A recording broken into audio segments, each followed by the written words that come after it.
Field repair of German tanks during World War II was a key element in maintaining the combat readiness of the army. In frontline conditions, where time and resources were limited, the technical efficiency of vehicles was essential to ensure mobility and effectiveness in military operations. German tanks, such as the Panzer III, Panzer IV and Tiger, had complex mechanical systems that could fail in challenging combat environments. During battles, tanks could sustain various types of damage, ranging from minor mechanical failures to serious destruction due to enemy fire. To quickly restore vehicles to service, German forces utilized mobile repair workshops. These units, consisting of specialized personnel and appropriate equipment, were capable of carrying out necessary repairs in the field. Key tools, such as jacks, wrenches and welding kits, were always part of the workshop's equipment,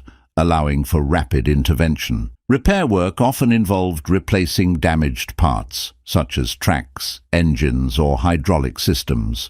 Often substitutes that were adapted to field conditions were used for this purpose. An important aspect of the repairs was also training personnel in rapid damage diagnostics and basic repair techniques, which enabled effective operation in difficult conditions. Tanks often had to be repaired at night or in hiding to avoid detection by the enemy. For this reason, work organization was extremely important.